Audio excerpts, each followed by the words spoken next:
Assalamualaikum warahmatullahi wabarakatuh. Alhamdulillahirrabbilalamin. Allahumma salli ala Sayyidina Muhammad wa ala ali Sayyidina Muhammad. Kaum muslimin dan muslimat dimanapun berada, kembali kita berjumpa pada penjelasan tentang Sirah Nabawiyah. Kali ini kita masuk ke episode ke-39. Ada satu tema yang menarik pada episode ke-39 ini adalah fase awal di kota Madinah ya, dan rekonstruksi masjid Nabi. Maksudnya ini sudah memasuki Rasulullah sudah masuk ke kota Madinah, dan bagaimana fase itu kemudian dijelaskan nanti oleh guru kita Al-Habib Abdurrahman bin Kamil As-Sagaf tentang bagaimana fase awal Rasulullah di kota Madinah dan bagaimana rekonstruksi masjid Nabi. Untuk itu saya langsung saja kepada Al-Habib Abdurrahman bin Kamil As-Sagaf untuk menjelaskan tema ini. Silakan. Assalamualaikum warahmatullahi wabarakatuh. Waalaikumsalam. Alhamdulillahi rabbil alamin. Allahumma salli wa sallim ala Sayyidina Muhammadin wa ala alihi wa sahbihi ajmain, amma ba'du. Perjalanan Nabi berlanjut ya. Ketika sudah mampir di Masjid Quba atau di wilayah Quba yang nanti dibangunkan masjid, kemudian sampai di satu wilayah, di saat itu diadakan sholat Jumat, dan sampai sekarang dijadikan prasasti namanya Masjid Jumat ya. Sampai sekarang masih ada itu Masjid Jumat. Jaraknya antara Masjid Jumat dengan Masjid Quba kurang lebih 900 meter. Itu tempat awal dilaksanakan sholat Jumat di dalam sejarah Islam. Setelah itu Rasul Sallallahu alaihi wasallam beliau melanjutkan perjalanan hingga tiba di kota Madinah. Ketika beliau sampai, awal yang beliau kerjakan adalah memilih satu tempat yang nanti dibangun masjid di tempat tersebut lewat isyarat daripada unta yang beliau tunggangi. Jadi beliau perintahkan kepada seluruh sahabat untuk membiarkan unta tersebut memilih lokasi itu. Beliau mengatakan fa innaha ma'murah, karena unta tersebut diperintahkan oleh Allah Subhanahu wa taala. Ternyata unta itu dia berhenti dan dia duduk di satu lokasi milik dua orang anak yatim. Maka Nabi SAW memberikan penawaran harga, ingin membeli tanah tersebut. Dua orang anak yatim ini daripada minal ansor, termasuk orang-orang Madinah. Nah, dua orang anak yatim ini justru tidak mau menerima bayaran, tidak mau menjual tanah tersebut, tapi sebaliknya mereka mau menghibahkan kepada Rasul. Allah. Tapi lihat bagaimana Rasul Sallallahu Alaihi Wasallam, beliau sangat bijak. Ini dua anak yatim, ya, mungkin juga secara finansial bukan orang yang kaya raya.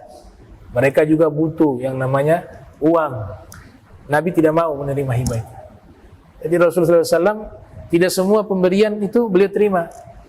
Kalau ada orang yang susah memberikan sesuatu, itu Nabi sebaliknya, Nabi akan memberikan kepada orang itu, dan Nabi tidak akan terima gitu. Karena Nabi tahu bahwa orang ini sulit.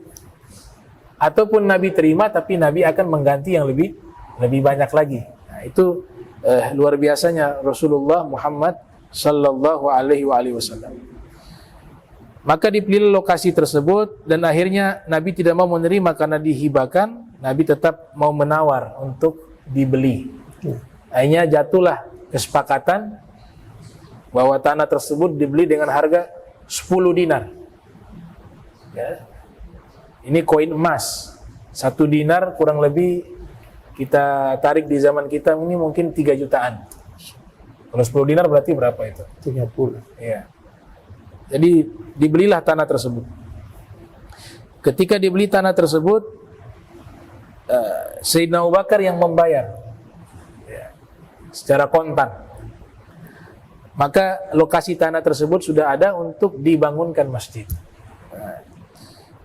Kemudian Rasulullah SAW mengajak kaum muslimin untuk bekerja sama, gotong royong, untuk sama-sama membangun masjid tersebut. Dan bahkan Nabi juga ikut sendiri di dalam mengangkat batu-batu bata dalam proses pembangunan masjid tersebut. Mereka membangun masjid tersebut dengan slogan yang mereka serukan, La Aisha illa Aisha akhirah.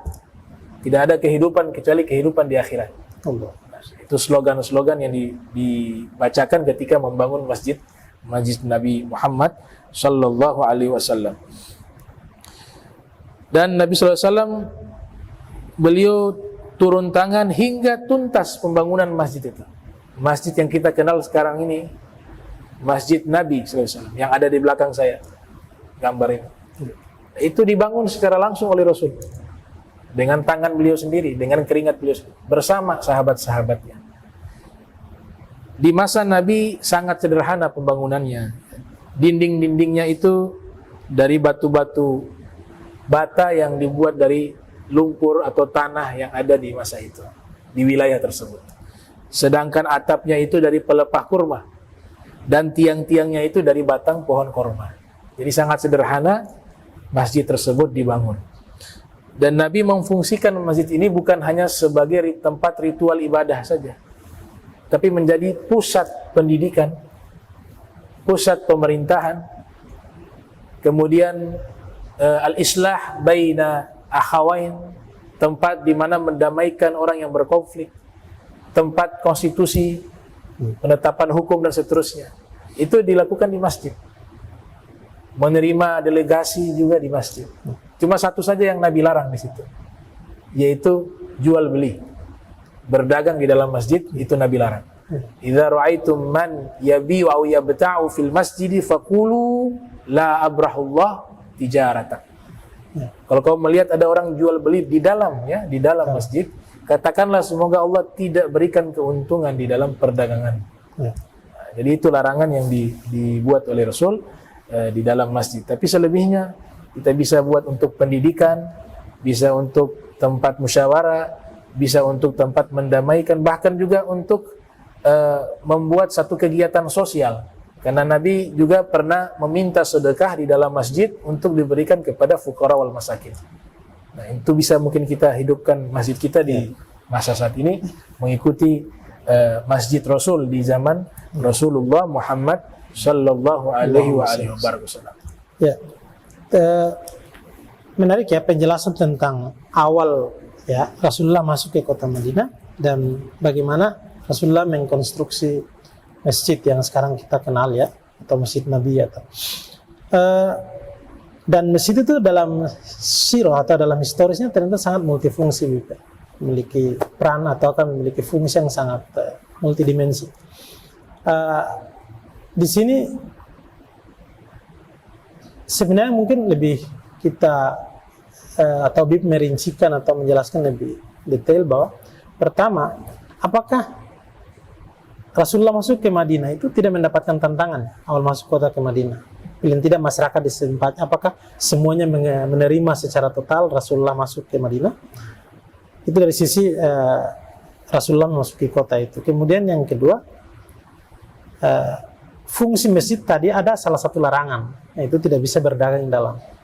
Jangan sampai penafsiran ini kemudian dia ini butuh penjelasan, karena ada di daerah lokasi masjid juga konteks di dalam itu yang mana perlu penjelasan lebih detail. Karena ada orang jualan juga di samping-samping masjid, yang itu merupakan bagian dari lokasi masjid itu sendiri. Silakan. Ya. Jadi tantangan yang ada di kota Madinah, ada sekelompok orang-orang munafikin, mereka tentu tidak menerima Rasul. Ya. Tapi mereka hanya menampakkan diri mereka layaknya seorang yang Muslim, yang menerima apa yang dibawa oleh Nabi kita Sallallahu Alaihi Wasallam. Ada juga dari golongan Yahudi yang memang bermukim di kota Madinah juga, mereka selalu mengintai dan mengambil kesempatan untuk bisa menyerang Rasul. Tapi secara umum, ya, mayoritas masyarakat Madinah itu mereka sudah memeluk agama Islam.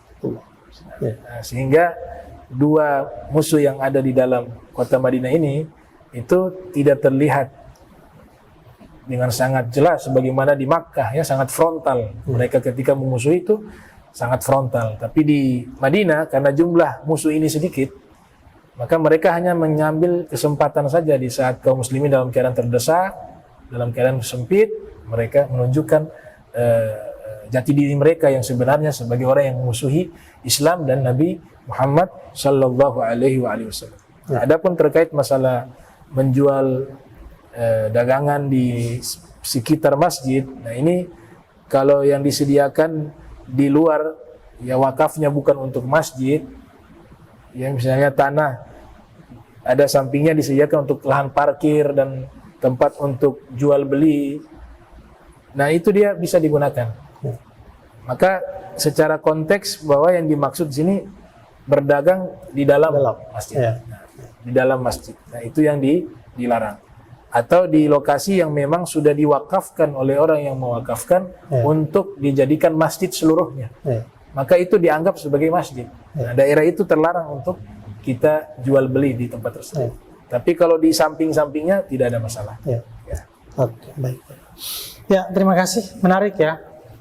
Terus yang kita ikuti sirah tentang fase awal di kota Madinah dan rekonstruksi Masjid Nabi. Kaum muslimin dan muslimat tetap mengikuti episode-episode selanjutnya dalam kajian sirah Nabawi ini. Terima kasih. Assalamualaikum warahmatullahi wabarakatuh. Waalaikumsalam.